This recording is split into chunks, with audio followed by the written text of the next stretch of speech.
Hey there, Grumpy Old Fart here. I'm doing a Recon the Role-Playing Game story.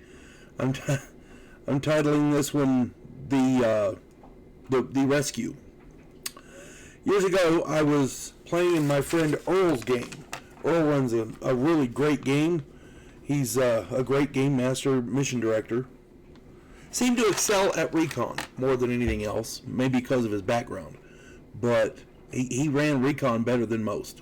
That's all I'm saying. He ran other games too, but primarily Recon was his thing. Our group had been together for a while. We'd established ourselves as mercenaries after Vietnam. We were contacted by a woman who offered us $5,000 each just to listen to her proposal. Of course, we agreed to listen. $5,000 is $5,000, right? It was myself, my friends Larry, Larry, Bobby, Kevin, Mark, and Tim.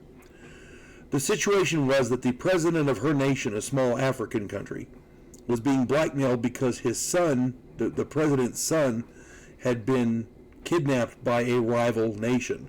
The teenager needed rescuing. We negotiated and arrived at the price of $50,000 each up front and another $50,000 each upon completion. So we were each going to get $100,000. Excellent. The only stipulation really was that the kid had to be alive. He couldn't be killed because he was needed as the heir, as it were. So they needed the kid alive. And the president his health was failing, so they needed him alive. Kevin and Larry flew commercial to this rival nation, and they scouted out the area. The kid was being held in an old fortress, and it was pretty heavily guarded. It's your standard shtick as far as that goes. But we knew Earl was going to have some ringers thrown at us, so we knew we needed to come up with a plan. The rest of us secured weapons and equipment, and we chartered a plane to an airfield just on the other side of the border. Kevin and Larry met us in an old homestead on that border, and they laid out the situation so we could come up with a plan. We came up with the rescue plan that basically we hoped we could get in and get out with minimal casualties. But again, the trick was we had to get the kid out. We geared up. Kevin and Larry had secured an old truck, and we used it to get within 5 miles of the fortress. Tim and Mark found a cave for us to hide out in while we made preparations to effect the rescue. Tim would act as overwatch with his sniper rifle. Mark would act as support with law rockets and his grenade launcher. Bobby found a spot near the gates and set up his M60. Kevin, Larry, and I would sneak in at 0400. They had extensively studied the layout and knew the security setup. The kid was being kept in a shack just off the main building. We scaled the wall and made our way to the building. I stood guard while Kevin and Larry eliminated the sentry and freed the kid. I then killed both sentries on the main gate. We fled through the main gate on foot as the alarms blared. We ran down the road, and when several guards ran out of the gate, Bobby mowed them down with his M60. As Bobby ran to catch up to us, the enemy guards gave chase in a jeep, a troop truck, and an armored car. Mark made short work of the jeep with a law rocket, which stopped the other 2 vehicles. He then used more rockets to take them out. When he was exhausted of these law rockets, law is a light anti-tank weapon. It's a disposable one-shot rocket. Once he was out of those, he grabbed his M79 grenade launcher and ran to catch up. We got to our truck and we went to get Tim.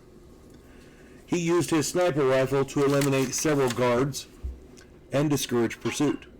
We picked him up and fled for the border. Once we made it to that airfield, the mission was pretty much accomplished. It was a standard rescue mission, but Earl had the trick was we had outplanned Earl on that one because usually he comes up with some ringers to throw at us, but our plan eliminated the ringers without us ever finding out what those ringers were. And to this day, I still don't know what they were. So yeah. If you enjoy my content, it would really help me out if you could hit the like button, subscribe to my channel, share my content, and post a comment or two. Remember, I welcome your comments, even if you disagree with me. Friends can still disagree. And check me out over on Rumble for my political commentary and weekly current events. And if you enjoy a good book, check out my author page over on Amazon.com. My pen name is H.L. Anderson. You can find all of my books there, including the one pictured here, the tabletop role-playing game Outlaw Trails. This is I designed it to be a simple game that anybody could run. If you've never picked up, if you always wanted to get into tabletop role-playing, but you never really had the opportunity, or you look at the library of books for modern Dungeons and Dragons and you go, holy crap. Yeah, this book is for you. This is an exciting, fun tabletop game based in the Old West. You can pick this up even if you've never played a game before. You can pick this up on any kind of a tabletop role-playing game. You pick it up, and within a couple hours, you can not only be playing, but running the games for your family and friends. And that's the whole point of these tabletop role-playing games, is to sit around with your family and friends and enjoy yourselves. So yeah, this is designed for that. And it's set in the Old West, so you can go on cattle drives or chase down outlaws or become outlaws. Whatever you want to do, it's all in there. I tried to make it as realistic as possible, so if you enjoy the Old West and you want to get into tabletop role-playing, this is your entryway right here. This is a good basic game, and it sets you up for getting other games that you might be interested in. On top of that, this one book and the dice, you can play forever, literally. So yeah, the game never ends. If your character dies, you just make up a new character. So yeah, I hope this finds everybody well. You folks have a good one. God bless one and all.